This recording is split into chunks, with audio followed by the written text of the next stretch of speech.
Hi everyone. Today what we're going to do is we're going to add in another identity. And so we're going to build on the 7 that we worked on previously. And then we're going to spend some time working to see why these things are useful, how we can use them. And then we're going to play around with a few applications. So you see, notice the title for today, we're talking about angle identities, day 2. So we should have all 7 from previous lesson as well as our 2 grade 11 identities in our back pocket, and we're going to begin to build. So the first thing I want you to notice is that we're going to prove a new identity for today. So when you look on the screen, there is your sine compound angle identity. You'll notice that sine A plus B is going to equal sine A cos B plus cos A sine B. Now, we have to go through the process of trying to prove that. So, what we need to draw on is everything that we have in our disposal. Now, normally I would say let's play around with this for a few minutes. However, given kind of the context and the situation we're in, I think we might just kind of lead you through this proof. So, for us to break it down, what we have to try to do is ask ourselves, well, what tools do we have at our disposal? And when I look at this compound angle, the only tool that I have at my disposal is a cos compound angle identity. So if I was somehow able to change this sine identity into a cos identity, then maybe I could use that. And luckily, I have a way to be able to break that down. Recall from yesterday that I also have my complementary angle identities that would say that the sine of any angle is equal to the cos of pi by 2 minus that angle. And so what I can do is I can take this sine compound angle and I can turn it into a cosine using my complementary angle identity. So that allows me to then say that the left side, which was sine A plus B, could be written as the cos of pi by 2 minus that angle. And there is me applying that blue complementary angle identity. Well, now that I have that, I could break that down the way it's written. However, we would notice that we would run in a big circle. So instead, what I can do is I can simplify the inside. I notice that I am subtracting this whole bracket, so I can expand those brackets in a way. And now what I can do is when I look on the inside, I actually have 3 angles. But what I can do is I can kind of group it and think of pi by 2 minus A as one angle, and then think of B as my other angle, and that's what allows me to then use my cos compound angle identity from the last lesson. So I'm going to break down that lesson, and we should have that green compound angle identity known off by heart. What is it? It's the cos of the first angle, cos of the second angle, opposite sign in between, sine of the first angle, sine of the second angle. And now that we have that, we can start to try to manipulate that, still with the goal in mind to make this left side look like the right side. Now, when I scan the right side of that identity, I notice that all I have are angles A and B. I don't have any of these pi by 2's in it. So my focus becomes eliminating the pi by 2.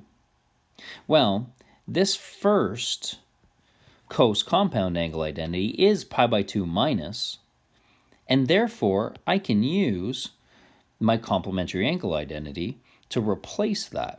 I know that cos pi by 2 minus A is equal to sine of A. Simplify that down. And now when I come to my next compound angle identity, I see that my next compound angle identity, I notice that it's also a complementary angle. And I know that the sine of pi by 2 minus A is equal to the cos of that angle, cos A. And notice that we just went through and we made the left side look like the right side. And so what we have then is we have a proof for our sine compound angle identity. Now, we've added in a new identity today with our sine compound angle, but we haven't dealt with it in its entirety.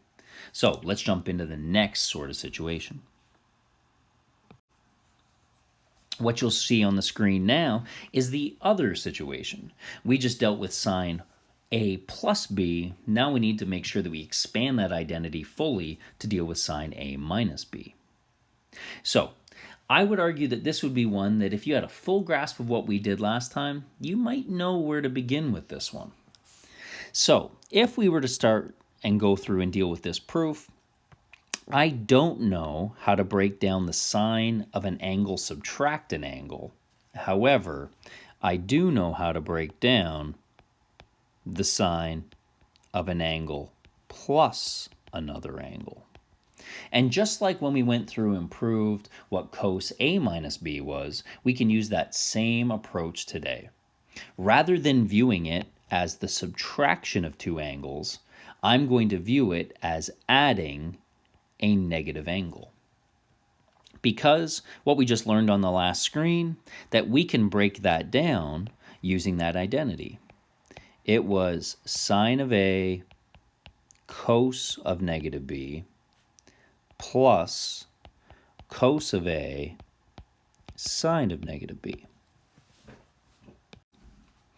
Now as we're trying to make this left side look like the right side, I notice that on the right side of my identity, I don't have any negative angles. So my motivation becomes to eliminate my negative angles. And I have two ratios with negative angles. So if I can recall back to what we dealt with last time, I know that the cos of a negative angle is equal to the cos of a positive, and I know that the sine of a negative angle is equal to the negative sine of the positive. And so by substituting in those values,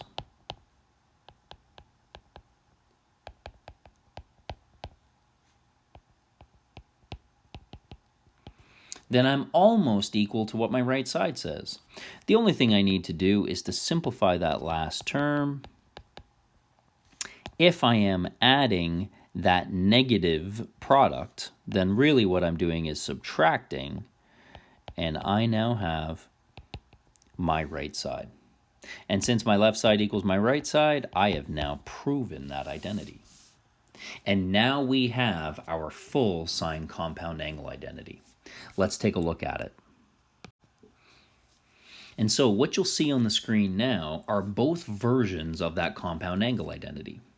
We have the positive case that we looked at on screen 1, and we have the negative case that we looked at on the previous screen. I want you to take a look at those two forms of our sine compound angle identity and notice that we can put the same language to it as what we did with our cos. If we do, we'll notice a general pattern in that. For me to break down the sine of A plus B, it is sine of the first, cos of the second, cos of the first, sine of the second. Notice that my angles A and B alternate. Notice that my ratios alternate.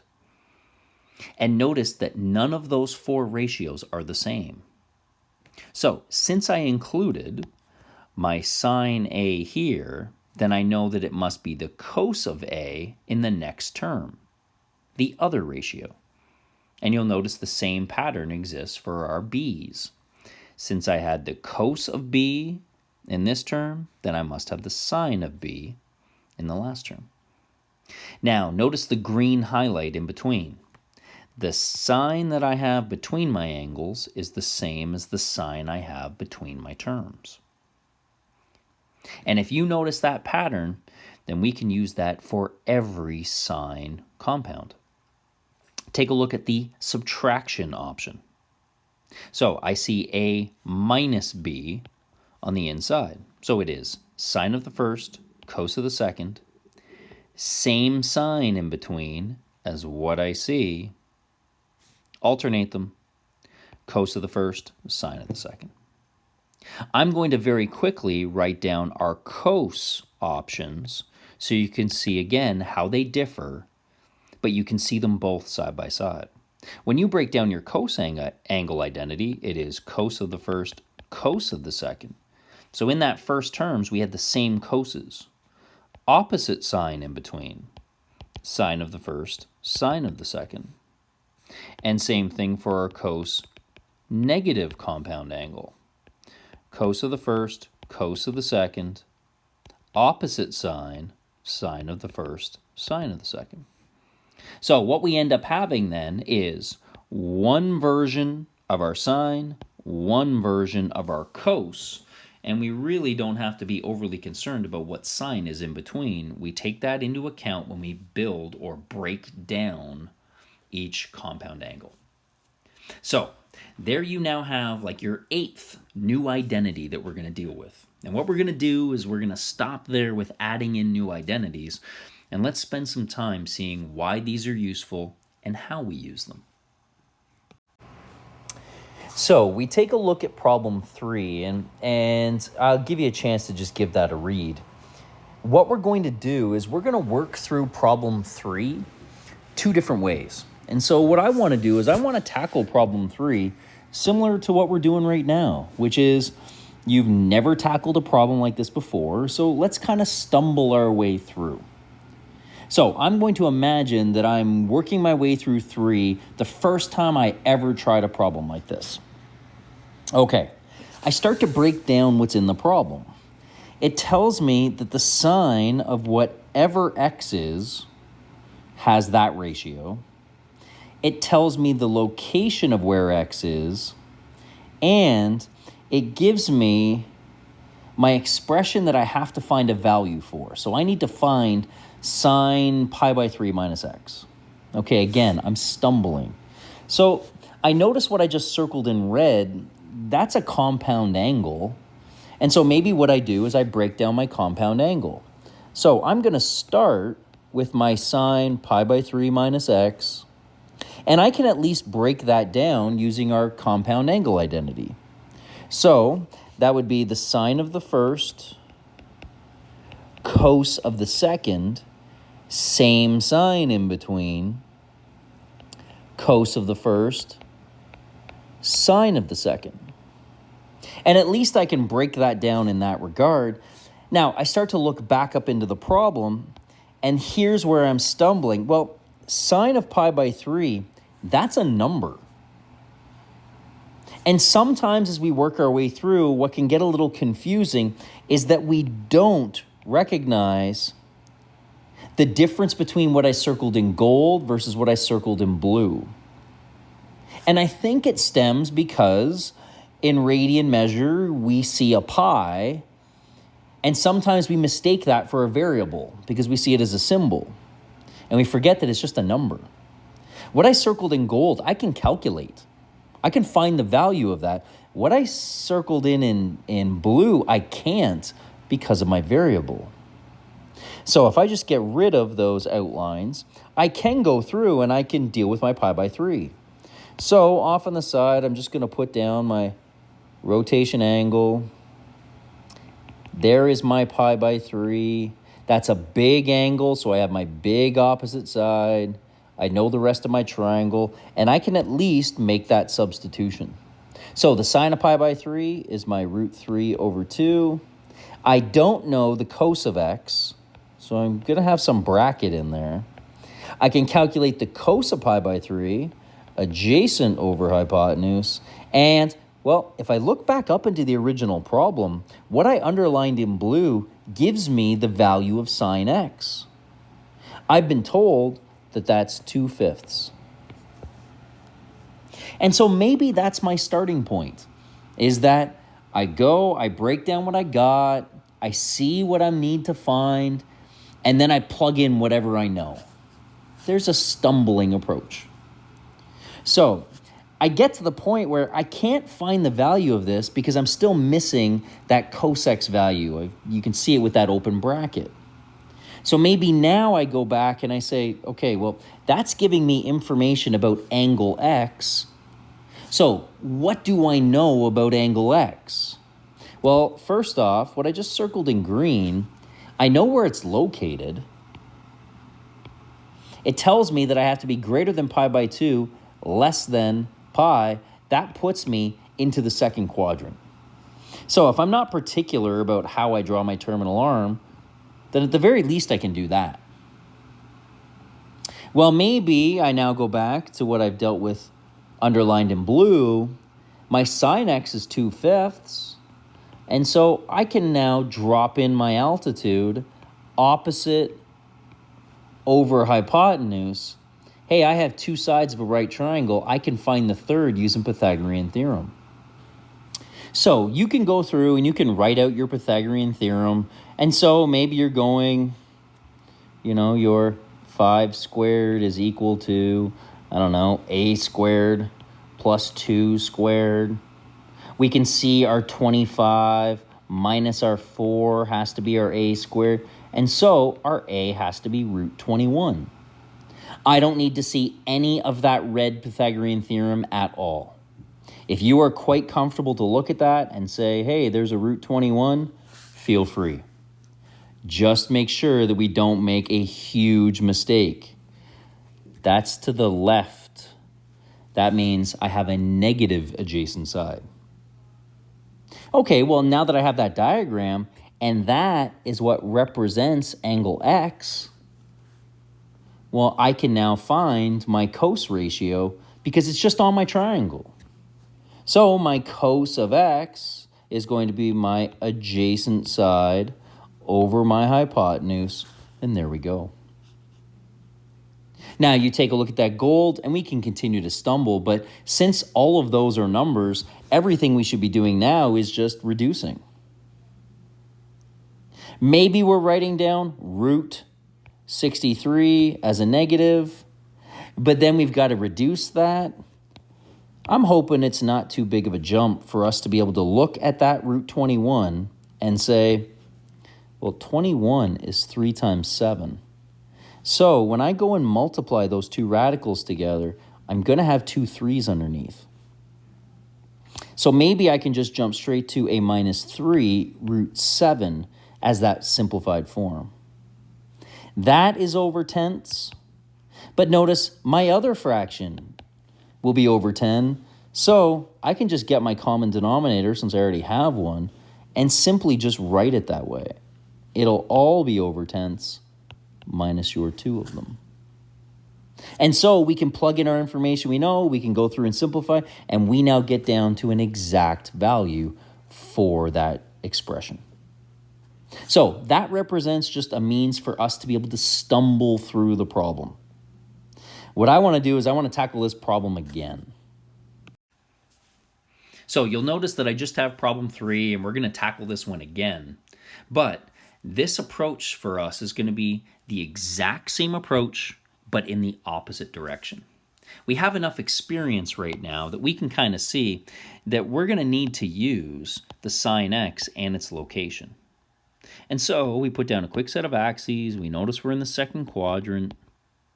I know that I have opposite and hypotenuse, and I go on the hunt and I find that. So I have 25 minus 4.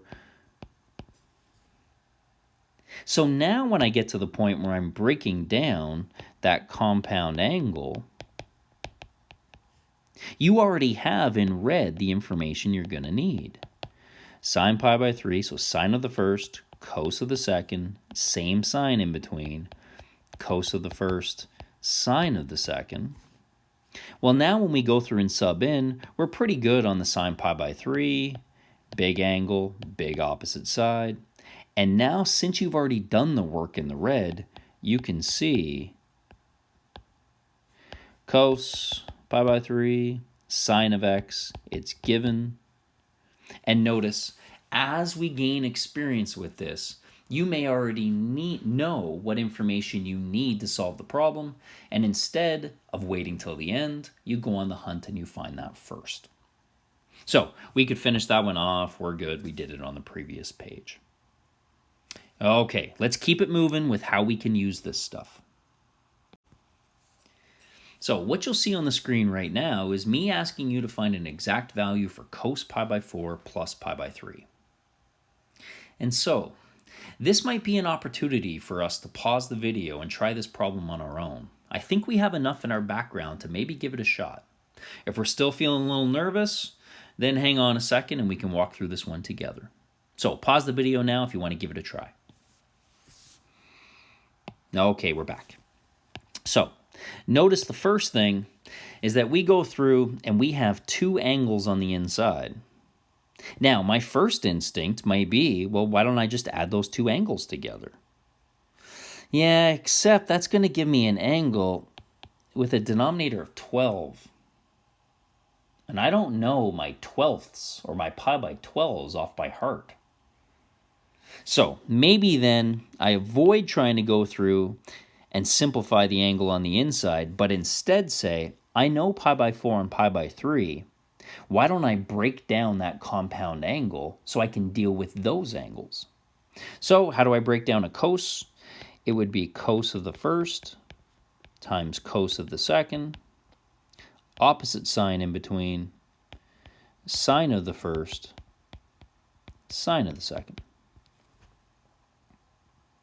Now that we have that, we can calculate all of those because we know what the angle pi by 4 is and we know what the angle pi by 3 is. If we still need to, we may be drawing a picture and dealing with our pi by 4, and we may be drawing a picture and dealing with our pi by 3. Feel free to include them, but also feel free to challenge yourself not to have to draw the picture, but instead to try to visualize it. My cos of pi by 4 is going to be my adjacent side over my hypotenuse. My cos of pi by 3, well, pi by 3 is a big angle, which means it has a small opposite side. My sine is my 1 over root 2. And my sine of pi by 3, big angle, big opposite side. Well, now what we have is we have a fraction that maybe given our last problem, we can see we're going to have a denominator of 2 root 2 in both of those fractions. So why not just jump to writing it with the common denominator of 2 root 2 right off the bat? What's going to be the numerator of the first one? 1 times 1. What's going to be the numerator of the second one? 1 times root 3. And we come in on that line. Now we know that that's bad form because we have a radical on the denominator. So now what we can do is we can multiply that by root 2 over root 2 to rationalize that denominator. And when we expand in the root 2, we'll get root 2 on the first term, we'll get root 6 on the last term, and on the denominator, 4. And there we go. We now have an exact value for that cos compound angle. Okay, let's keep it going, getting more and more practice and building up more instinct as we go. What you see on the screen now should be an opportunity for all of us to try on our own. So I want everyone to pause the video, give this one a shot.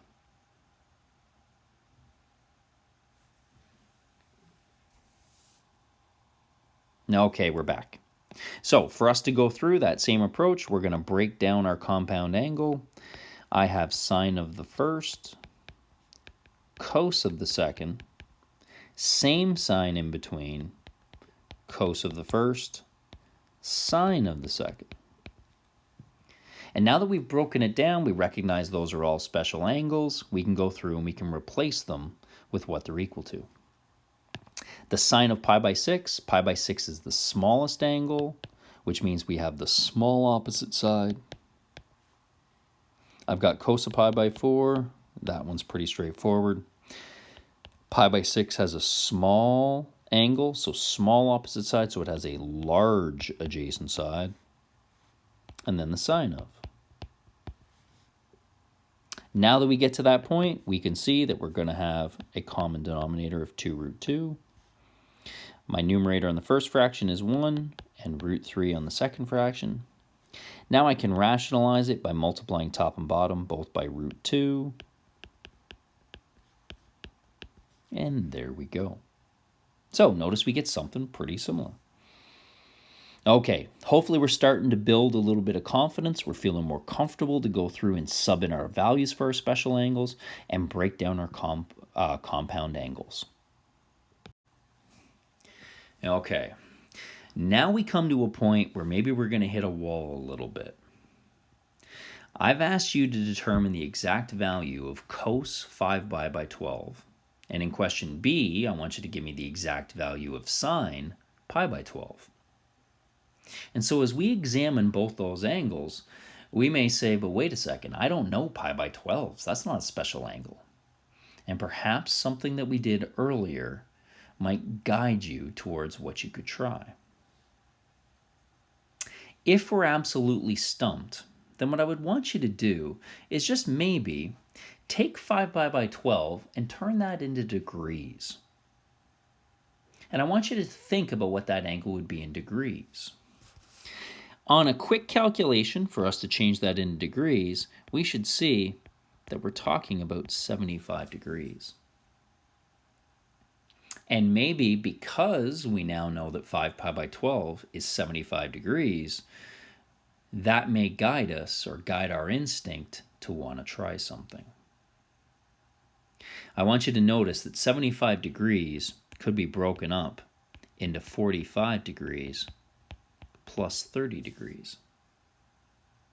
And if I was to ask you what is the cos of that, well, then you should have the means to be able to go through and find it. So I'm going to get rid of all of that yellow. And now let's go back and revisit the original expression. We have to come up with the cos of 5 pi by 12. And so what I want to do is I want to break up 5 pi by 12 into two fractions, if possible, where they're both special angles. So I could then look at that and say, like, well, why don't I take a 4 pi by 12 plus a 1 pi by 12? I know that when I break that up, 4 twelfths plus 1 twelfth is 5 twelfths, so my blue expression is equal. And notice that when I reduce 4 pi by 12, I get a pi by 3, which is a special angle. Nice.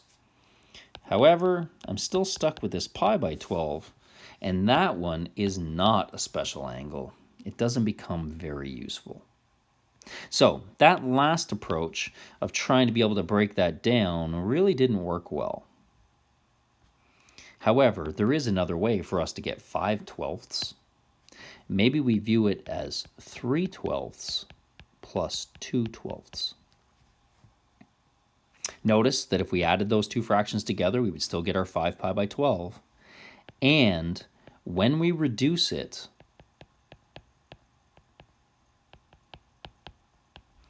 both of those turn into special angles.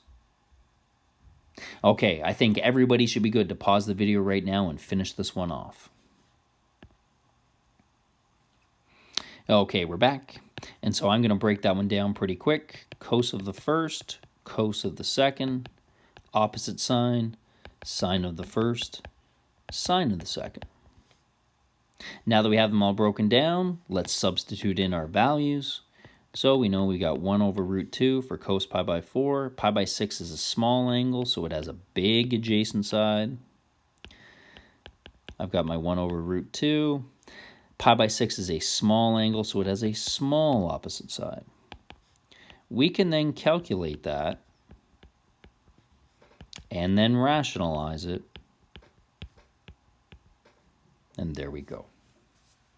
Now, one big idea for us, and I hope that this is really important for us, is can we take a look at B for a second and tell me how big in degrees is pi by 12? If we're okay that becomes a 15-degree angle, then maybe we can take a look back at A and we can notice that what we've just learned is how to come up with the exact value for all 15-degree angles and multiples of 15-degree angles. That coming out of grade 11 and into the first bit of grade 12, we really only dealt with special angles of 30 degrees, 45 degrees, 60 degrees, and then any angles that put you on an axis. Now, we can deal with 15-degree multiples. That's what pi by 12s are.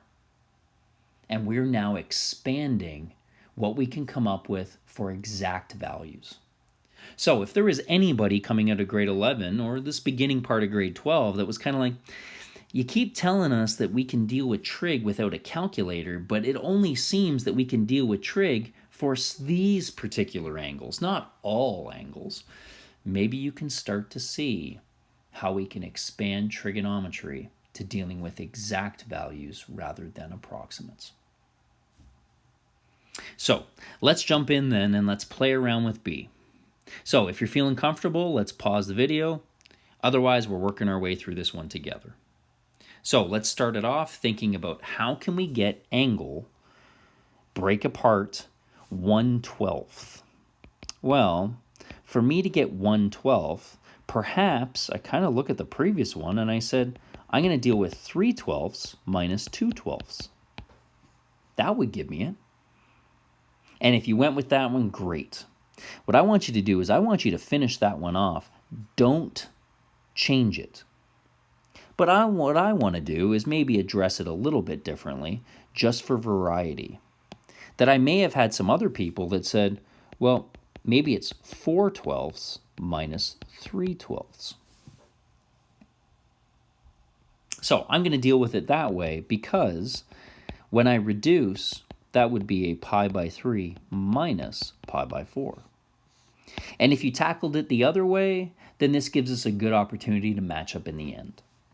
So if I'm going to break down my sine compound angle identity, it's sine of the first, cos of the second, same sign in between, cos of the first, sine of the second. Now that I've got that, I can sub in my values. Sine is a big opposite. That pi by 2 for a big opposite side means a small adjacent side. And now I can simplify. And now I can rationalize. And there we go. So for anybody who's kind of working their way through and is like, yeah, but I seem to keep getting like the same sort of expression over and over again. Like they all look the same. They've got a √6, a √2, and a 4. And in this particular case, I get the exact same thing. Nobody should be overly surprised by that. Every time you were solving for your exact values, for pi by 4s or pi by 3s or pi by 6s, we all got the same looking expression all the time. It was always 1 over √2s, it was 1/2, or it was √3/2. So the fact that now for pi by 12s, we're getting similar expressions should make sense.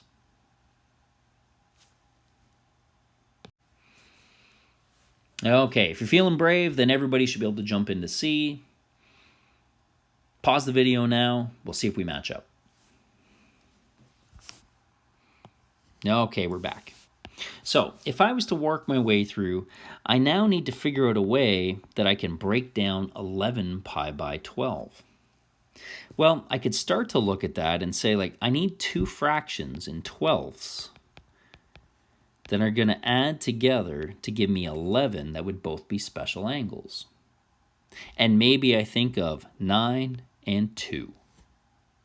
Just some other options, though. I could have had a bunch of people that would have viewed 11 as maybe 8 and 3. Notice that if we reduce both of those fractions, we get special angles. But maybe you even did something like this, and you said, well, what about 4 of them plus 4 of them plus 3 of them? That gives me 11. And before anybody goes, but why would you ever do that? There are going to be some times where it's important for us to be able to break down the addition of 3 angles. We might be able to see then how we start to expand things so that they're more than just 12ths. Okay, I'm going to now ignore these and just deal with the blue, but again, we have a great opportunity. If you tackled either one of those other options, or any of the other options that would get us 11 pi by 12, let's see if we match up in the end. By breaking it down that way, this is where I would then have a 3 pi by 4 plus a pi by 6. There's my confirmation. They're both special angles. So now I can break that down using my compound angle identity. It's cos of the first, cos of the second, opposite sign in between, sine of the first, sine of the second.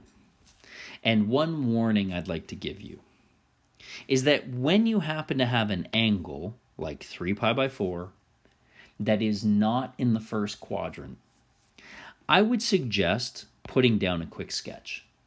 The last few problems, I've tried to motivate you to not put down sketches for your special angles, your pi by 3, pi by 4, pi by 6, that we should be able to build those ratios without seeing the picture. However, when we start to address a 3 pi by 4, we know that we have a pi by 4 related acute angle. There are fewer people who are going to make the mistake of using that and telling me that that ratio is 1 over root 2. That when we draw the picture, we tend to find our mistake. Not always, but mostly. You can maybe see the thing that I've left off, that because I'm not in the first quadrant anymore, that negative, that would be the one that we want to focus in on. That when I draw my picture, I don't make the mistake of forgetting my directional symbols. Or at least I tend not to. And so when I sub in my cos, I'll tend to ensure that in this case, I apply that negative. For any angles in the first quadrant, I should be good to not need my picture. But again, feel free to write it down or draw one if you need to. We now get to this point where I can reduce, and now we can rationalize. And there we go. So today's topic was an ability to introduce now our sine compound angle identity, but also for us to be able to see how we can use this stuff to start to expand our nature of exact values when we deal with trig ratios. Okay, your job now, jump in on your weekly schedule and get some practice. Good luck.